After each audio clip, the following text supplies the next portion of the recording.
નમસ્તે મિત્રો, આપનું સ્વાગત છે. આજની અમારી વાર્તાનું નામ છે ધનઢ્યતા અને નિકટતા. રેલવે સ્ટેશનની બહાર નીરજા પોતાની રિક્ષા પર બેઠી સવારીની રાહ જોતી હતી. તેને ત્યાં બેસીને લગભગ 1 કલાક થઈ ગયો હતો, પણ હજુ સુધી કોઈ સવારી તેની પાસે આવી નહોતી. ટ્રેન આવી ગઈ હતી અને સ્ટેશન પર ભીડ વધી રહી હતી.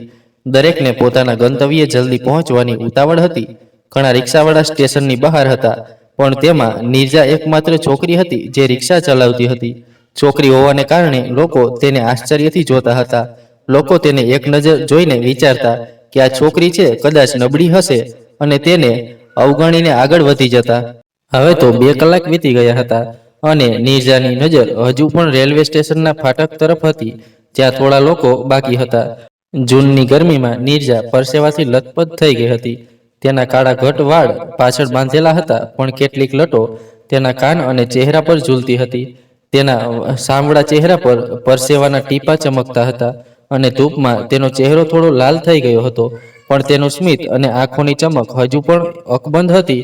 ત્યારે અચાનક પાછળથી એક અવાજ આવે છે, દિલ્હી યુનિવર્સિટી હોસ્ટેલ જશો? અવાજ સાંભળી નીરજાએ પાછળ ફરીને જોયું. એક યુવાન છોકરો ઊભો હતો, જે તેને પૂછી રહ્યો હતો, દિલ્હી યુનિવર્સિટી હોસ્ટેલ જશો? તેણે ફરીથી પ્રશ્ન પૂછ્યો. નીરજાએ સ્મિત સાથે કહ્યું, હા, 100 રૂપિયા થશે. યુવાને હા પાડી અને રિક્ષામાં બેસી ગયો. નીરજા ખુશ હતી કે આખરે તેને સવારી મળી. આ રસ્તો તેના માટે બહુ લાંબો નહોતો, પણ તે ખુશ હતી કે આજે તેને ખાલી હાથે પાછું નહીં ફરવું પડે. રિક્ષામાં બેઠેલા યુવાનના મનમાં સવાલો ઉઠી રહ્યા હતા. આ છોકરી પુરુષોની જેમ રિક્ષા કેમ ચલાવે છે? બીજી સ્ત્રીઓની જેમ ઘરમાં કામ કેમ નથી કરતી? આખરે તેણે પૂછી લીધું, તું ક્યારથી રિક્ષા ચલાવે છે? શરૂઆતમાં નીરજાને તેનો સવાલ થોડો અજીબ લાગ્યો, પણ જ્યારે યુવાને ફરીથી એ જ સવાલ પૂછ્યો તો નીરજાએ સ્મિત સાથે જવાબ આપ્યો, સાહેબ, 2 વર્ષ થઈ ગયા. યુવાને આગળ પૂછ્યું, તારા ઘરવાળાને તારું કામ કરવું અજીબ નથી લાગતું? નીરજાએ હળવેથી માથું હલાવીને કહ્યું, સાહેબ, મારા ઘરમાં હું અને મારી માં છીએ. જ્યારે હું 18 વર્ષની હતી ત્યારે મારા બાપુ મને છોડીને ચાલ્યા ગયા. મારા બાપુ પણ રિક્ષા ચલાવતા હતા. ઘરે ફક્ત મારી માં છે અને તે પણ થોડી બીમાર રહે છે.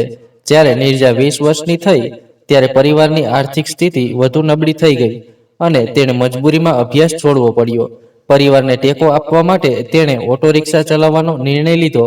આ કામ તેને પસંદ નહોતું, પણ તે જાણતી હતી કે તેનો પરિવાર તેના પર નિર્ભર છે.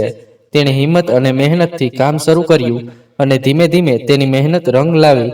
તેની સાદગી અને મહેનતે તેને ઘણા લોકોમાં પ્રખ્યાત કરી દીધી. પણ આ નોકરીને સમાજની નજરમાં આદર નહોતો મળતો.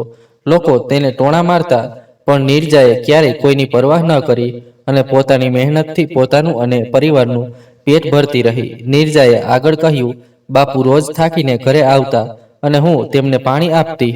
ત્યારે પણ મને લાગતું કે કાશ તેમની રિક્ષામાં કંઈક એવું હોત જેથી તેમને પેડલ ન મારવા પડે અને તે ઓછા થાકે. ત્યારે યુવાને, જેનું નામ રાજીવ હતું, પૂછ્યું, પણ તારી રિક્ષામાં તો મોટર છે, હવે તો તે આપોઆપ ચાલે છે. નીરજાએ સ્મિત સાથે કહ્યું, સાહેબ, બાપુના જવાબ પછી મેં ધીમે ધીમે પૈસા બચાવ્યા અને આ રિક્ષામાં મોટર લગાવડાવી. આ તેમની આખરી નિશાની છે. દરરોજ રાત્રે જ્યારે હું આને જોઉં છું ત્યારે લાગે છે કે મેં તેમના થાકેલા પગ પર મલમ લગાવી દીધું. રાજીવે પૂછ્યું, તો તારો અભ્યાસ પણ નહીં થયો હોય? નીરજાએ કહ્યું, ના સાહેબ, મને અભ્યાસનો ખૂબ શોખ છે. હું દિવસે રિક્ષા ચલાવું છું અને રાત્રે અભ્યાસ કરું છું. રાજીવ નીરજાની આ વાત સાંભળીને આશ્ચર્યચકિત થઈ ગયો. રિક્ષા ગંતવ્ય પહોંચી.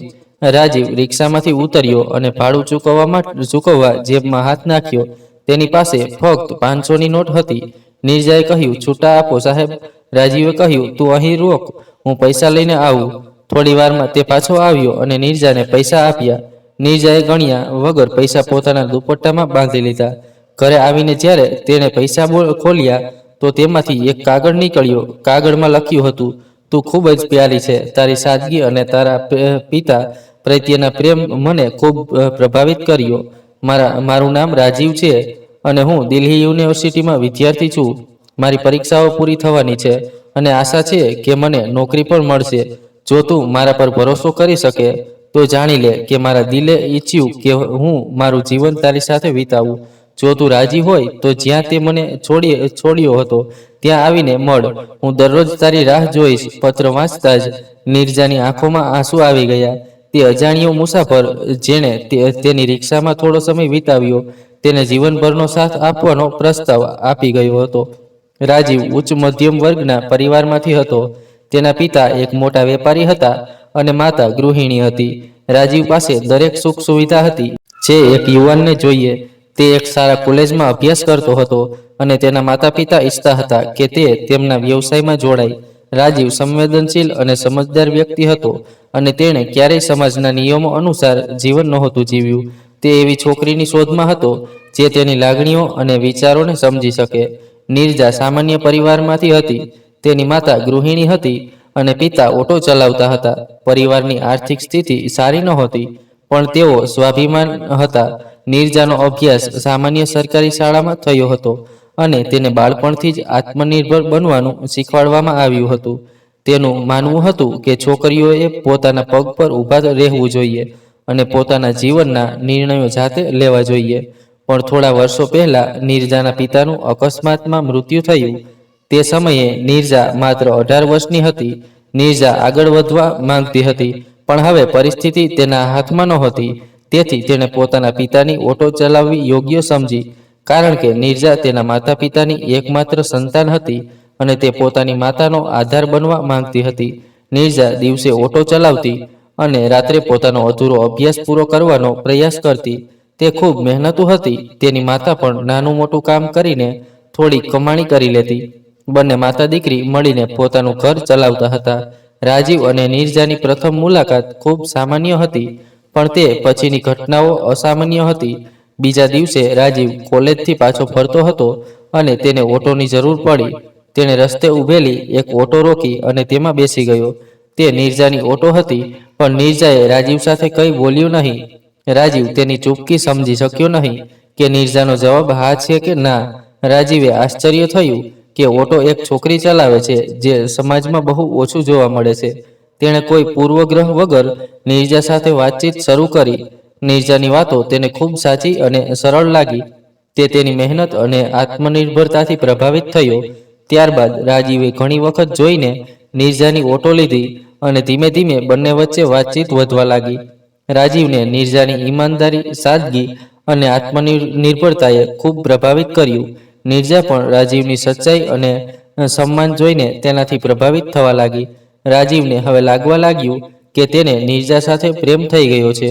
શરૂઆતમાં તે ફક્ત તેનાથી પ્રભાવિત હતો પણ થોડા મહિનાઓની મુલાકાતો અને વાતચીત પછી રાજીવે નીરજાને પોતાના દિલની વાત કહેવાનું નક્કી કર્યું.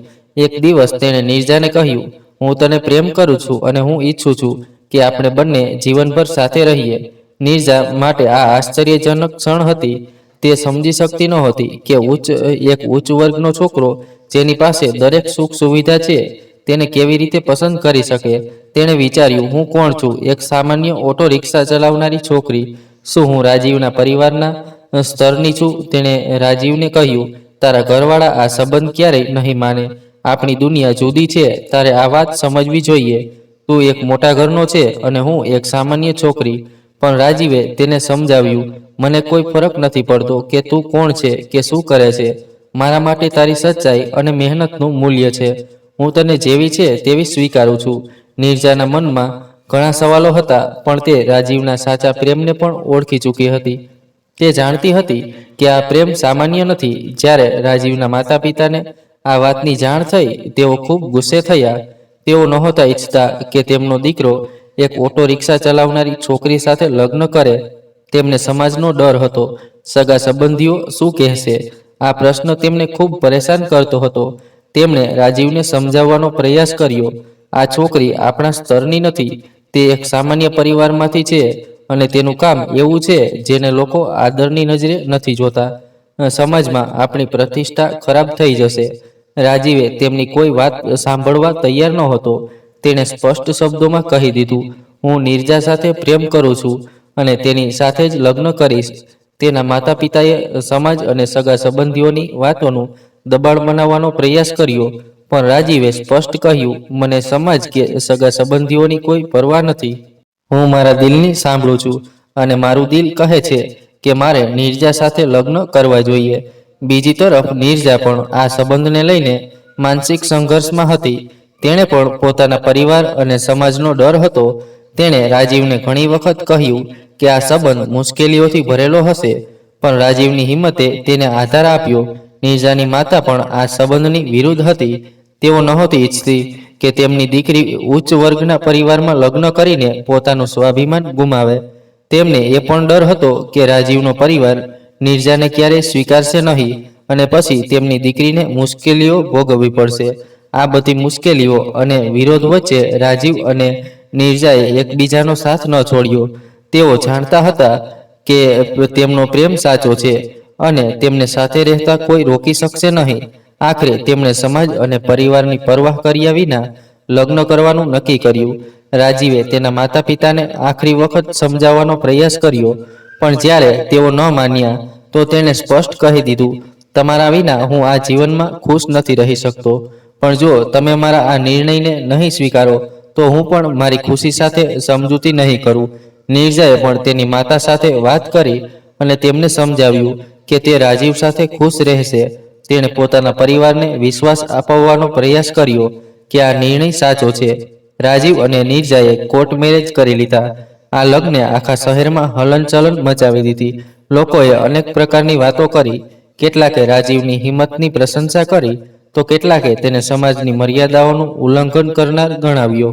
સમાજના ટોણા અને વિરોધ વચ્ચે રાજીવ અને નીરજાએ તેમના સંબંધને મજબૂતીથી નિભાવ્યો. ધીમે ધીમે રાજીવના માતા પિતાએ પણ આ સંબંધને સ્વીકારી લીધો, કારણ કે તેમણે જોયું કે તેમનો દીકરો પોતાના નિર્ણયથી ખુશ છે. રાજીવ અને નીરજાના લગ્નને 5 વર્ષ થઈ ગયા, પણ નીરજાને સાસરિયામાં ખાસ કોઈ પસંદ નથી કરતું. નીરજા ખૂબ પ્રયાસ કરે છે પોતાને સારી વહુ સાબિત કરવા, પણ તેને ખુશામત કરતા નથી આવડતું. તે ફક્ત પોતાનું કામ કરીને પોતાના રૂમમાં રહે છે, કારણ કે તેણે જોયું છે કે જો તે કોઈ સલાહ કે રાય આપે તો સાસરિયામાં તેનાથી ઉલટું કરવામાં આવે છે. તેથી તે ઓછું બોલે છે, કારણ કે તેની વાતનો કોઈ સારો જવાબ આપતું નથી. ઉલટું તેને અપમાનિત કરવામાં આવે છે. તે જાણે છે કે કંઈ બોલશે તો ઉલટો જવાબ મળશે અને નકામો ઝઘડો થશે, તેથી ચૂપ રહેવું જ સારું. ખેર, નીરજાના દિયર માટે એક છોકરીનો રિશ્તો આવ્યો જે તેમને ખૂબ પસંદ છે. રાજીવને છોકરીનો ફોટો અને વિગતો બતાવવામાં આવી, પણ નીરજાને કંઈ કહેવામાં ન આવ્યું, ન તેણે કોઈ રસ દાખવ્યો. પછી રાજીવે તેને છોકરીની વિગતો જણાવી અને ફોટો પણ બતાવ્યો, જે તેના સસરાએ તેમના દીકરાને મોકલ્યો હતો. નીરજા તે છોકરીને ઓળખતી હતી. નીરજાએ રાજીવને કહ્યું, લગ્ન પહેલા જ્યારે હું મારા મમ્મી પપ્પા સાથે ભાડાના ઘરમાં રહેતી હતી, ત્યાં તે છોકરીનું ઘર પણ હતું. પછી અમે બીજે શિફ્ટ થઈ ગયા, પણ જૂના મહોલ્લાના કેટલાક પડોશીઓ સાથે ફોનથી સંપર્ક હતો. 2-3 વર્ષ પહેલા મમ્મીએ મને કહ્યું હતું કે તે છોકરી ગર્ભવતી હતી અને તેનું ગર્ભપાત કરાવ્યું હતું. આ વાત લગભગ પાકી હતી. રાજીવે કહ્યું, અરે, કોઈના કહેવા પર શું ભરોસો? એવું હોવું જરૂરી નથી. લોકો બદનામ કરવા ખોટી વાતો પણ બનાવે છે. નીરજાએ પણ કહ્યું, હા, શક્ય છે, કારણ કે આપણે પણ કોઈના મોઢેથી જ આ વાત સાંભળી છે. અને વળી હું તમારા ઘરની બાબતોમાં શું બોલું? તમારા મમ્મી પપ્પા જાણે, જો હું કંઈ બોલીશ તો તેઓ ઉલટું જ વિચારશે. તો મને શું, જે થઈ રહ્યું છે તે થવા દો. તે આવું બોલી તો રહી હતી, પણ મનમાં તેને ચિંતા હતી કે ક્યાંક તેના દિયરના લગ્ન કોઈ ખોટી છોકરી સાથે ન થઈ જાય. રાજીવે પણ કહ્યું, તું ચિંતા ન કર, મમ્મી પપ્પા પોતાની પસંદથી વહુ લાવી રહ્યા છે, તારી કોઈ જવાબદારી નથી. નીરજાએ આ વિશે ફરીથી કંઈ ન બોલ્યું, કારણ કે તેની સાસરીની બાબતોમાં તેની કોઈ રાય લેવામાં નહોતી આવતી, ન તેને કોઈ મહત્વ આપવામાં આવતું. પછી નીરજાએ ફોન પર પોતાની માતા સાથે આ વાત કરી. તેની માતાએ કહ્યું, હા, ઠીક છે, શક્ય છે કે કોઈએ ખોટું બોલ્યું હોય. તું રહેવા દે, કંઈ બોલવાની જરૂર નથી, કારણ કે આપણે પણ કોઈના મોઢેથી જ આ વાત સાંભળી હતી. શક્ય છે કે તે વાત ખોટી હોય. ત્યારબાદ નીરજાના દિયર અને તે છોકરીના લગ્ન નક્કી થઈ ગયા અને થોડા મહિનાઓ પછી તેમના લગ્ન હતા. નીરજા છોકરીને જોવા નહોતી ગઈ, ન તેને કંઈ બોલાવવામાં આવ્યું. તેનો પતિ રાજીવ ગયો હતો, તેથી છોકરીના ઘરવાળાને કદાચ ખબર નહોતી કે તેમની મોટી વહુ કોણ છે, કે શક્ય છે કે ખબર હોય. હવે દિયરના લગ્નની તારીખ નજીક આવી ગઈ હતી અને 1 મહિના પછી તેમના લગ્ન હતા. પણ એક દિવસ નીરજાની માતાએ ફોન પર જણાવ્યું કે સાંભળ્યું છે કે તે છોકરી તેના બોયફ્રેન્ડ સાથે ભાગી ગઈ છે. નીરજાએ પૂછ્યું, તમને કેવી રીતે ખબર? તો તેની માતાએ કહ્યું, મને ખબર છે, કોઈએ કહ્યું છે અને ખબર બિલકુલ પાકી છે. તેના ઘરવાળા તેને શોધી રહ્યા છે અને આ સમયે તે ઘરે નથી. નીરજા બોલી, મમ્મી, મને સમજાતું નથી કે હું આ વાત મારા સાસરિયાવાળાને કેવી રીતે કહું. તેઓ મારી કોઈ વાત પર વિશ્વાસ જ નહીં કરે, ઉલટું મારા પર જ શંકા કરવા લાગશે. ત્યારે નીરજાની માતાએ કહ્યું, બેટા, જો તારા દિયરના લગ્ન તે છોકરી સાથે થઈ ગયા તો તેનું જીવન બરબાદ થઈ જશે. જો શક્ય હોય તો તું એક વખત પ્રયાસ કરી જો. માતાની વાત સાંભળી નીરજા બોલી, મને ખબર છે કે સાસરામાં મારી વાત કોઈ નહીં માને. જે થઈ રહ્યું છે તે થવા દેવા સિવાય મારા પાસે કોઈ રસ્તો નથી. પણ જો તું કહે છે તો હું એક વખત પ્રયાસ કરી જોઉં. નીરજાએ કહ્યું, ઠીક છે મમ્મી, હું હવે ફોન મૂકું છું. પણ ફોન મૂક્યા પછી નીરજાએ નોંધ્યું કે તેના દિયર જે આખો દિવસ ફોન પર લાગેલા રહેતા હતા, આજે ફોન પર કોઈ વાત નહોતું કરી રહ્યું. વાતની ખાતરી કરવા માટે નીરજાએ પોતાના દિયર સાથે મજાકમાં કહ્યું, શું વાત છે, થોડા દિવસોમાં લગ્ન થઈ જશે. આજકાલ તું થનારી દેવરાનીજી સાથે વાત નથી કરતો? દિયરે જવાબ આપ્યો, હા. તેની મમ્મીએ ફોન ઉપાડ્યો હતો અને તેમણે જ કહ્યું કે તેને દાંતમાં દર્દ છે એટલે તેને વધુ બોલવાનું મન નથી થતું અને તેને તાવ પણ છે એટલે મારી વાત નહીં થઈ શકે. નીરજાએ કહ્યું, ઠીક છે. પણ હવે નીરજાને વિશ્વાસ થઈ ગયો હતો કે ખબર તો પાકી છે, છોકરી ઘરે નથી. થોડીવાર પછી નીરજાની મમ્મીએ ફરીથી ફોન કર્યો અને કહ્યું, તેણે હમણાં શોધીને તેના પપ્પા અને ભાઈ પકડીને લાવ્યા છે. તે કોઈ છોકરા સાથે દિલ્હીમાં હતી અને આ વાત મહોલ્લામાં ઘણા લોકોને ખબર છે. તારા સાસુ સસરાને કહે આવી છોકરીને ઘરની વહુ શા માટે બનાવવી. માતાની વાત સાંભળીને નીરજાએ રડતા રડતા કહ્યું, જ્યારે મેં મારા પતિને આ વાત કરી તો તેમણે પોતાના મમ્મી પપ્પા સાથે વાત કરી, પણ તેમણે કહ્યું કે તારી પત્ની મારી થનારી નાની વહુથી ઈર્ષ્યા કરે છે એટલે હજુથી તેને બદનામ કરે છે. મારી સાસુએ કહ્યું કે થોડીવાર પહેલા જ મેં છોકરી સાથે ફોન પર વાત કરી. મને ખબર હતી કે આવું જ કંઈક થવાનું છે એટલે હું કંઈ બોલવા નહોતી માંગતી. હજુ લગ્ન થયા નથી, ઘણા રસ્તા છે, પણ જો લગ્ન પછી છોકરીએ ફરી કોઈ ખોટું કામ કર્યું તો કોઈ રસ્તો નહીં રહે. પણ હું શું કરું મમ્મી? હું તો મારા સાસુ સસરાને તેમનો સૌથી મોટો દુશ્મન દેખાઉં છું. આગલા અઠવાડિયે લગ્ન હતા પણ નીરજાને આજે ફરી ખબર મળી કે તે છોકરીએ કોર્ટમાં એક છોકરા સાથે લગ્ન કરી લીધા છે અને તે ઘરવાળાના દબાણ હેઠળ અહીં લગ્ન કરી રહી છે. આ ખબર પણ સંપૂર્ણપણે પાકી હતી, પણ હવે તેને સમજાતું નહોતું કે આ વાત તે બધાને કેવી રીતે કહે, કારણ કે તેની પાસે કોઈ એવો પુરાવો નહોતો જે બતાવીને તે આ વાત સાબિત કરી શકે. છતાં તેણે હિંમત કરીને આ વાત પોતાના પતિને કહી. રાજીવે પણ આ વાત ફરીથી પોતાના માતા પિતાને કહેવાની હિંમત દાખવી, પણ તેની વાત સાંભળીને તેના માતા પિતાએ ઉલટું નીરજાને જ ખોટું સખ્તું બોલવાનું શરૂ કર્યું. રાજીવના માતા પિતાએ રાજીવને કહ્યું, તારી પત્ની ઈચ્છતી જ નથી કે અમે તારા નાના ભાઈના લગ્ન કોઈ સારા ઘરની છોકરી સાથે કરીએ, કારણ કે તે જાતે જ કોઈ સારા ઘરની નથી. એટલે તેને લાગે છે કે તારા નાના ભાઈના લગ્ન પણ કોઈ સારા ઘરની છોકરી સાથે ન થાય. તેથી તે આ બધી મનગણત વાતો બનાવે છે. રાજીવ સાથે લગ્ન કર્યા પછી નીરજાનું જીવન જેટલું સરળ દેખાતું હતું એટલું જ પડકારજનક પણ બની ગયું. પરિવારમાં આંતરિક સંઘર્ષ, સગા સંબંધીઓના ટોણા અને તેની સાસુનું સતત તિરસ્કાર, આ બધું મળીને નીરજાના ધૈર્ય અને આત્મવિશ્વાસની કસોટી કરતું હતું. આ દરમિયાન દેવરાનીના આગમન સાથે ઘટનાઓ વધુ જટિલ બની ગઈ. નીરજા અને રાજીવના ઘણા સમજાવવા છતાં રાજીવના નાના ભાઈ સુમિત, જે એક સારા હોદ્દા પર કામ કરતો હતો, તેના લગ્ન એ જ છોકરી સાથે કરવાનો નિર્ણય લેવાયો. સુમિત એક સમજદાર અને આજ્ઞાકારી દીકરો હતો અને તેના લગ્ન તેના માતા પિતાએ જ નક્કી કર્યા હતા. સુમિતની દુલ્હનનું નામ નીતિ હતું, જે ઉચ્ચ વર્ગના પરિવારમાંથી હતી અને બાળપણથી જ ખૂબ સુખ સુવિધાઓમાં ઉછરી હતી. નિધિ એક સ્માર્ટ, આત્મવિશ્વાસી અને થોડી ચતુર સ્વભાવની છોકરી હતી. તેનું માનવું હતું કે તે પોતાના સસરામાં જલ્દી નિયંત્રણ મેળવી લેશે અને તે જાણતી હતી કે તેના સાસુ સસરા તેની વાત પર વિશ્વાસ કરશે, કારણ કે તે ઉચ્ચ વર્ગની હતી. નીરજાને નિધિના આવવાથી ખૂબ ડર લાગતો હતો. તેને લાગતું હતું કે નિધિના ઘરે આવવાથી પરિવારના માન સન્માનને નુકસાન ન થાય અને પરિવારમાં ઝઘડાની સ્થિતિ ન ઊભી થાય. જોકે નીરજાના મનમાં થોડો સંકોચ પણ હતો કે નિધિ ઉચ્ચ વર્ગની હોવાથી તેને સંપૂર્ણપણે સ્વીકારશે કે નહીં, પણ નીરજાએ પોતાની શંકાઓને બાજુએ મૂકી અને નિધિનું દિલથી સ્વાગત કર્યું. સુમિત અને નિધિના લગ્ન ખૂબ ધામધૂમથી થયા. બંને પરિવારોએ મળીને આ લગ્નને એક ભવ્ય આયોજનમાં બદલી દીધું. લગ્નમાં આખો પરિવાર અને સગા સંબંધીઓ સામેલ થયા અને બધા આ નવા સંબંધની ખુશ દેખાતા હતા. સુમિત અને નિધિનો સંબંધ શરૂઆતમાં ખૂબ સારો હતો. નિધિએ પણ શરૂઆતમાં બધા સાથે મળીને કામ કર્યું અને સાસુ સસરાનું દિલ જીતવાનો પ્રયાસ કર્યો. નીરજાએ પણ પોતાની દેવરાની સાથે સંબંધને સરળ અને સુંદર બનાવવા માટે દરેક સંભવ પ્રયાસ કર્યો. નીરજાએ નિધિની દરેક જરૂરિયાતનું ધ્યાન રાખ્યું, તેની મદદ કરી અને તેને સમજાવવાનો પ્રયાસ કર્યો. પણ નિધિના મનમાં નીરજા પ્રત્યે ક્યાંક ને ક્યાંક અંતર અને અહંકાર હતો. તેને લાગતું હતું કે નીરજાનું સ્તર તેનાથી ઓછું છે, કારણ કે નીરજા ઓટો રિક્ષા ચલાવતી હતી અને તેનો પારિવારિક પૃષ્ઠભૂમિ પણ સારો ન હતો. લગ્ન પછી ધીમે ધીમે ઘરની સ્થિતિ બદલાવા લાગી. નીરજાની સાસુ, જે પહેલેથી જ તેને પસંદ નહોતી કરતી, નિધિના આવવા પછી વધુ કઠોર બની ગઈ. તેમને લાગતું હતું કે નિધિ તેમના પરિવારના માન સન્માનને અનુરૂપ છે, જ્યારે નીરજાને તેઓ હંમેશા ઓટોવાળી કહીને તરીકે જોતા હતા. તેમનો નીરજા પ્રત્યેનો વ્યવહાર પહેલેથી જ કડક હતો, પણ હવે તેઓ નાની નાની બાબતો પર તેને ટોણા મારવા લાગ્યા. જ્યારે પણ કોઈ કામ બરાબર થતું નહીં, ત્યારે તે નીરજાને ઓટોવાળી કહીને તાણા મારતી. તે અવારનવાર નિધિની સામે નીરજાને ઠપકો આપતી અને તેને નીચું દેખાડવાનો પ્રયાસ કરતી.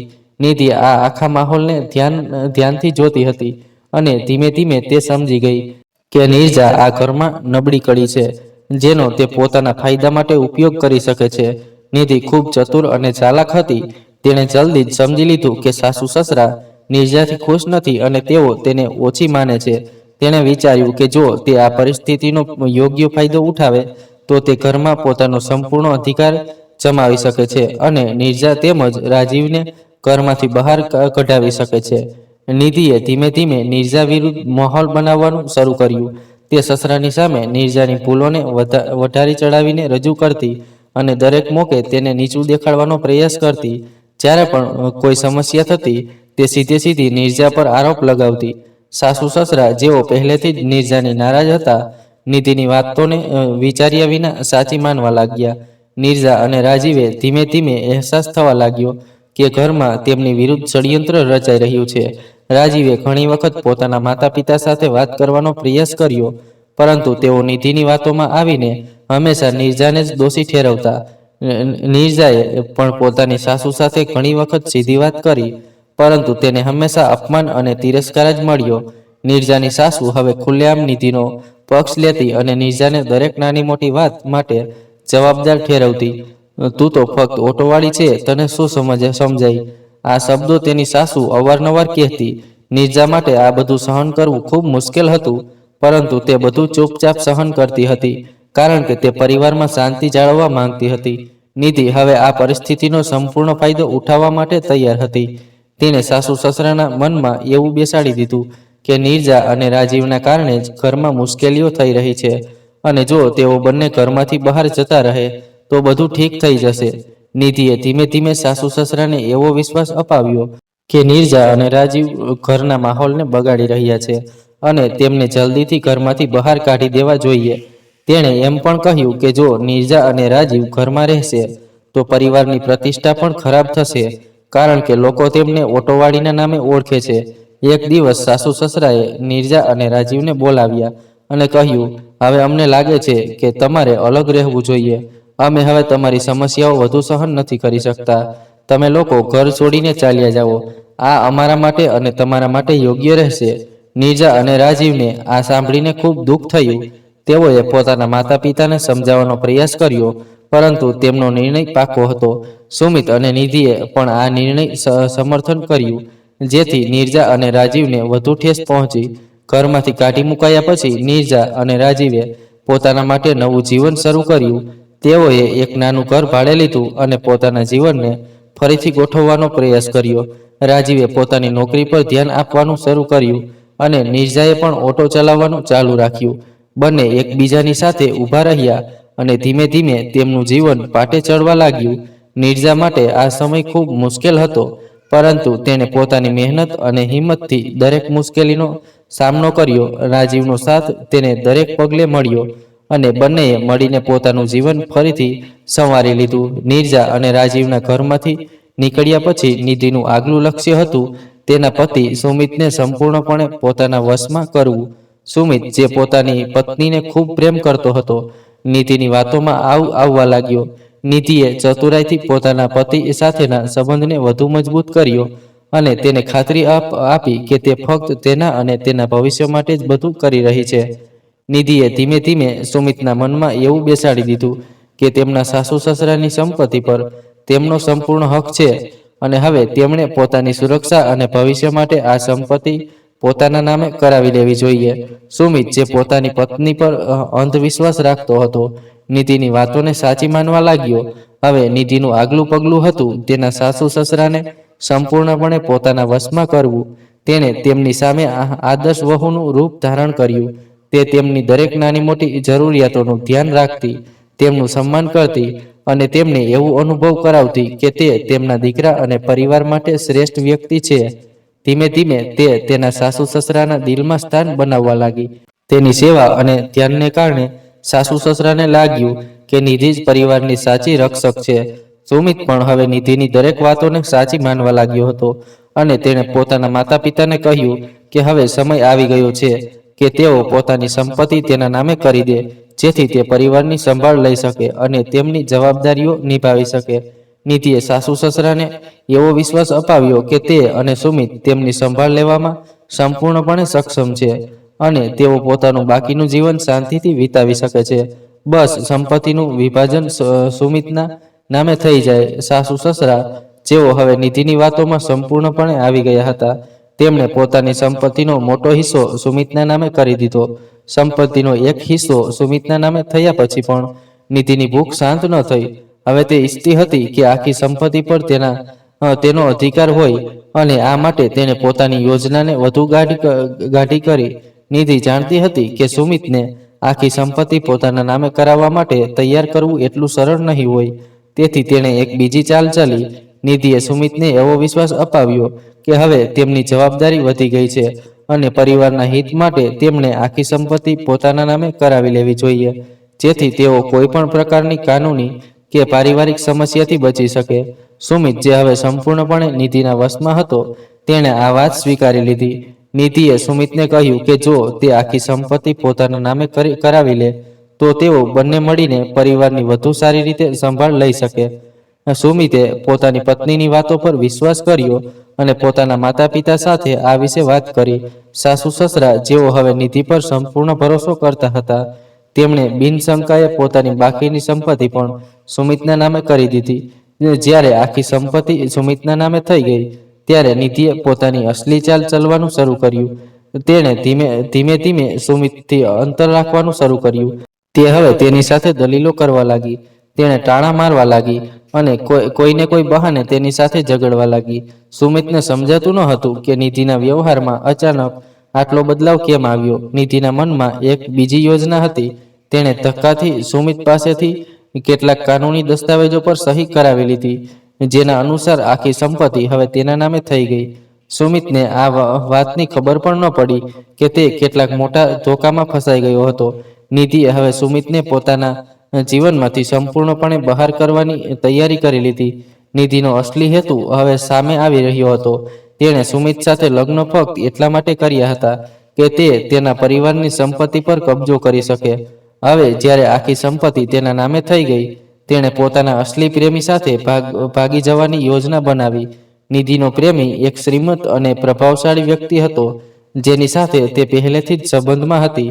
તેણે સુમિતનો ઉપયોગ ફક્ત એક મોહરા તરીકે કર્યો અને જ્યારે તેનું કામ પૂરું થઈ ગયું, ત્યારે તેણે સુમિતને છોડી દેવાનો નિર્ણય કર્યો. નિધિએ એક રાતે પોતાના પ્રેમી સાથે ભાગી જવાની યોજના બનાવી. જ્યારે સુમિતને ખબર પડી કે તેની પત્નીએ તેને ધોકો આપીને ભાગી જવાનું કર્યું છે, ત્યારે તે સંપૂર્ણપણે તૂટી ગયો. તેને સમજાયું ન હતું કે તેના જીવનમાં આ બધું કેવી રીતે થઈ ગયું. તેણે પોતાના માતા પિતાને પણ ધોકામાં રાખ્યા હતા અને હવે તે પોતે પણ ધોકાનો શિકાર બની ગયો હતો. સુમિતે ખૂબ પ્રયાસ કર્યો કે તે નિધિને પાછી લાવી શકે, પરંતુ તેને ખબર પડી કે નિધિએ કાનૂની રીતે આખી સંપત્તિ પોતાના નામે કરી લીધી છે અને હવે તે તેના જીવનમાંથી કાયમ માટે ચાલી ગઈ છે. સુમિત અને તેના પરિવાર માટે આ એક ખૂબ મોટો આઘાત હતો. નિધિએ જ્યારે સુમિત અને સાસુ સસરાને ધોકામાં રાખીને સંપત્તિ પોતાના નામે કરી લીધી અને પોતાના પ્રેમી સાથે ભાગી ગઈ, ત્યારે આખા પરિવારમાં હડકંપ મચી ગયો. સાસુ સસરા જેઓ ક્યારેક નિધિ પર આંખો બંધ કરીને વિશ્વાસ કરતા હતા, હવે તેઓ સંપૂર્ણપણે તૂટી ગયા હતા. તેમણે ક્યારેય સપનામાં પણ નહોતું વિચાર્યું કે તેમની પ્રિય વહુ, જેને તેઓ પોતાની દીકરીની જેમ માનતા હતા, તેમને આટલો મોટો દગો આપી શકે.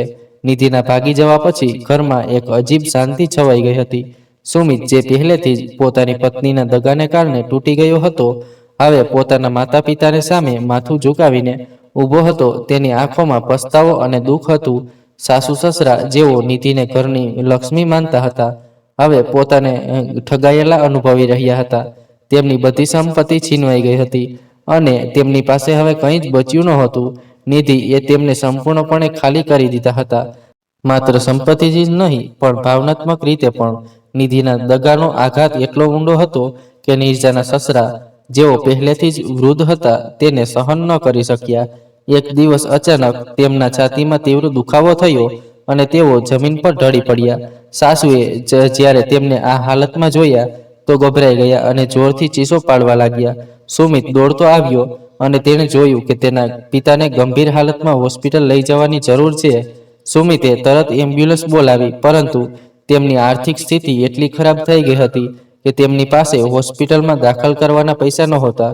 સુમિતને એ સમજાયું કે નિધિના દગાએ માત્ર તેમની સંપત્તિ જ નથી છીનવી, પણ તેમને એટલા નબળા કરી દીધા છે કે હવે તેઓ પોતાના પિતાના ઈલાજ માટે પણ સક્ષમ નથી.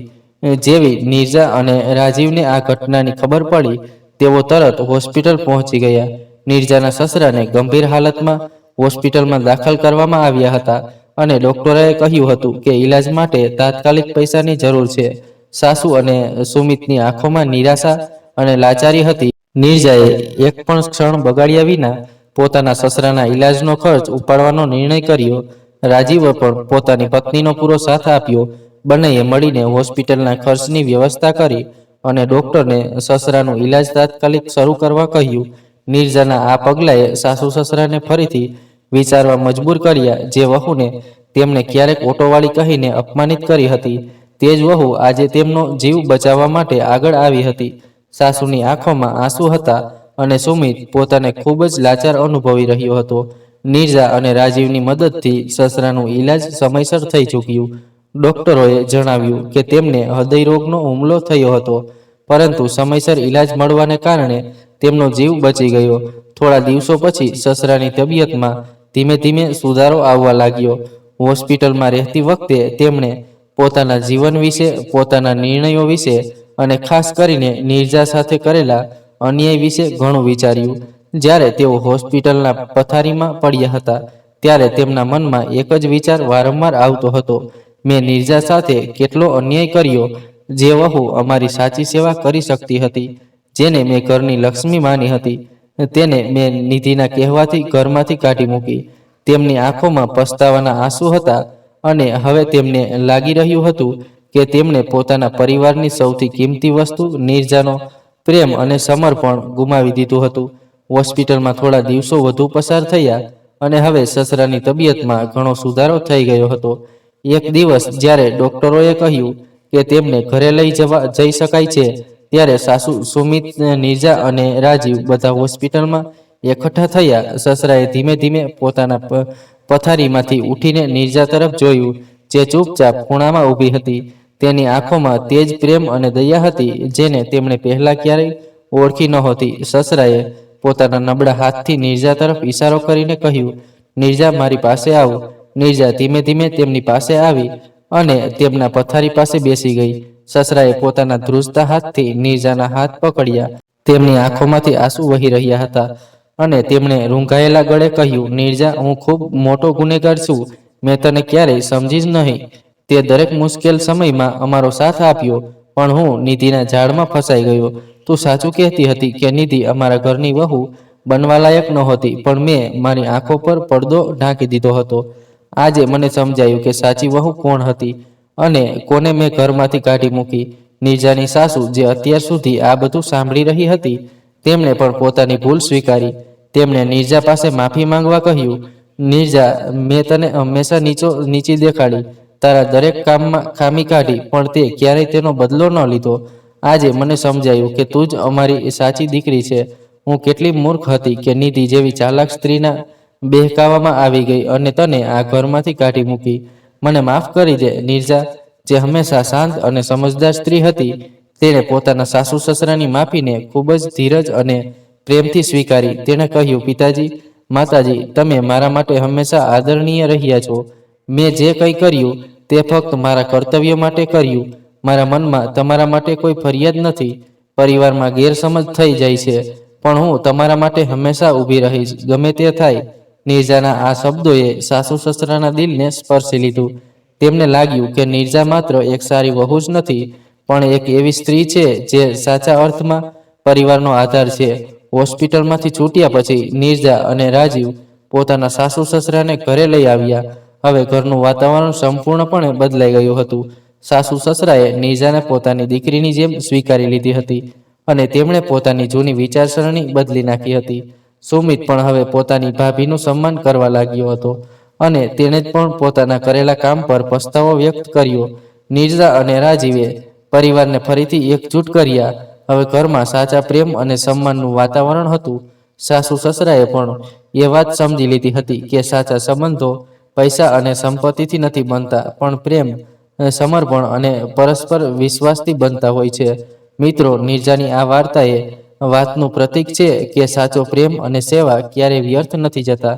ભલે તેને પોતાના જીવનમાં ઘણા તંતાણા અને અપમાન સહન કરવા પડ્યા, પણ તેને હંમેશા પોતાના કર્તવ્ય અને પ્રેમને પ્રથમ સ્થાન આપ્યું. સમયે એ સાબિત કરી દીધું કે નીરજા આજ પરિવારનો સાચો આધાર હતી અને તેની મહાનતાએ બધાના દિલ જીતી લીધા. તો મિત્રો, આજની આ વાર્તા તમને બધાને કેવી લાગી? નીચે કોમેન્ટ બોક્સમાં લખીને અમને જરૂર જણાવો. જો આ વાર્તા તમને બધાને ગમી હોય તો કૃપા કરીને આ વિડીયોને લાઇક અને શેર જરૂર કરો અને મારી ચેનલને સબસ્ક્રાઇબ કરવાનું ન ભૂલો. તો ફરી મળીશું એક નવી વાર્તા સાથે. બાય.